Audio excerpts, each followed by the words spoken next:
चंदनपुर नाम के गांव में चंपा नाम की एक औरत रहती थी। पति, 2 बच्चे और एक बेटी, ऐसा उनका पूरा परिवार था। उसका पति श्रीधर पोस्ट ऑफिस में जॉब करता था। उसके कमाई से ही घर चलता था। चंपा ने अपने घर के सामने एक छोटी सी दुकान खोल के रखी थी। उससे उसे जो भी मुनाफा होता वो अपनी बेटी की शादी के लिए जमा करके रखती। ऐसे ही बहुत दिन बीत जाते हैं। अब बच्चे भी बड़े हो जाते हैं। बड़ा बेटा अशोक डॉक्टर और छोटा बेटा रवि वकील बन जाता है और दोनों अपनी ट्रेनिंग पूरी करने लगते हैं। एक दिन उनकी बहन ज्योति के लिए एक अच्छा रिश्ता आता है और ज्योति की शादी पड़ोस के गांव के सरपंच जी के बेटे से हो जाती है। ज्योति बहुत ही कामचोर और गुस्सा करने वाली होती है। इसी कारण उसके ससुराल से उसे निकाल दिया जाता है। वो अपने पति को लेकर अपने मायके रहने आती है।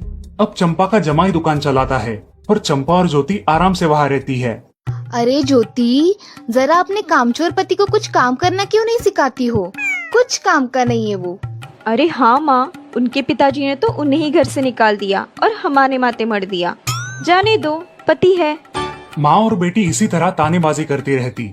अब बड़े बेटे अशोक की शादी उन्हीं के गांव के एक लड़की से करा दी गई, लेकिन उस लड़की से भी चंपा बहुत काम करवाती और वो बेचारी सासू माँ का आदर करके सब काम चुपचाप करती थी। एक दिन वो काम करके थक गई और एक जगह पर बैठ गई। ए कामचोर कमला, इतना सारा काम पड़ा है घर में, क्या वो तुम्हारा बाप आके करेगा? चलो उठ, काम कर। हाँ हाँ माँ जी, करती हूँ। ऐसा कह के कमला अपने काम पर लग जाती है और सारा काम खत्म कर देती है।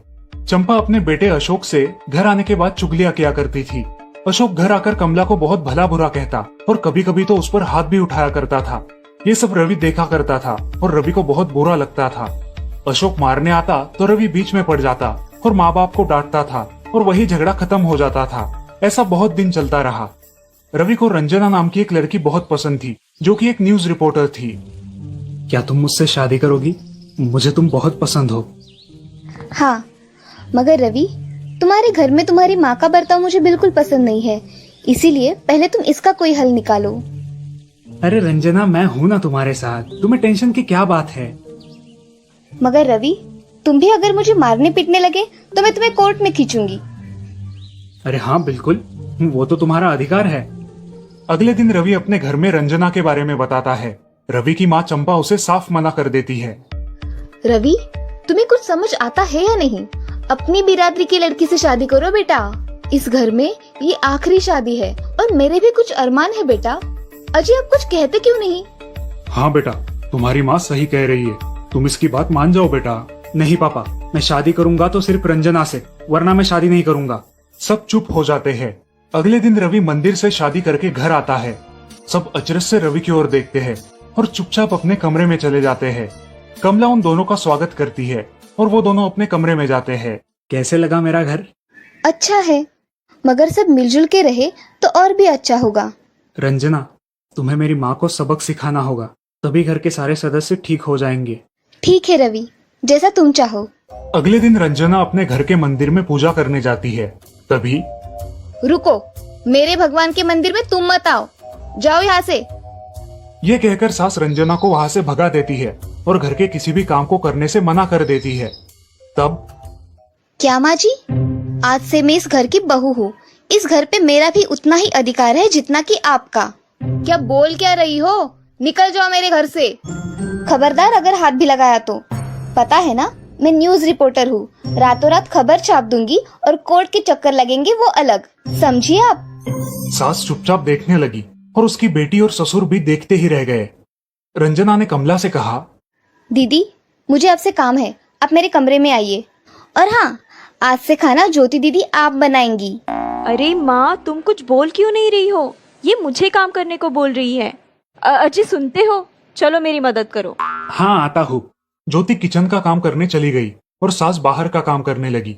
रंजना कमला को लेकर अपने कमरे में गई और उससे कहा, कमला दीदी, आप कुछ कहती क्यों नहीं?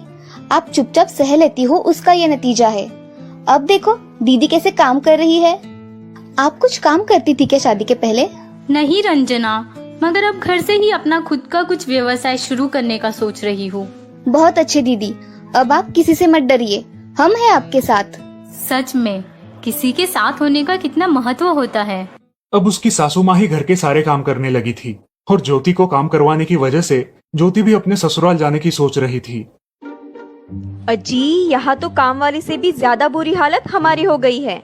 चलो हम हमारे घर चलते हैं, सब है हमारे यहाँ। अरे रे, आप कहाँ चली? अभी भी काम बाकी है। ज्योति का पति रंजना से धन्यवाद कहता है और ज्योति को लेकर अपने घर चला जाता है। अब सासू माँ एक दिन पूरा काम करके इतना थक जाती है कि उसके बदन में बहुत दर्द होने लगता है। तब दोनों बहू सास के पास चली आती है और एक बहू सास के पैर दबाती है तो दूसरी बहू सर दबाती है। सासू माँ उठकर रोने लगती है। मुझे माफ कर दो मेरी बेटियों, अब से कभी ये गलती नहीं होगी। सास को उसके किए पर पछतावा होता है और ये देखकर घर के सभी सदस्य बहुत खुश हो जाते हैं। रवि और रंजना भी बहुत खुश होते हैं। वाह बहू, जो आज तक नहीं हुआ वो तुमने करके दिखाया। बहू हो तो ऐसी। रंजना अपने बर्ताव के बदले माफी मांगती है और अब सब लोग खुशी खुशी रहने लगते हैं।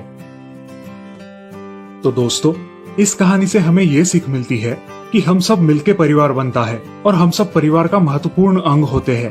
परिवार के काम मिल बांट कर करना ये हमारी वैयक्तिक जिम्मेदारी है।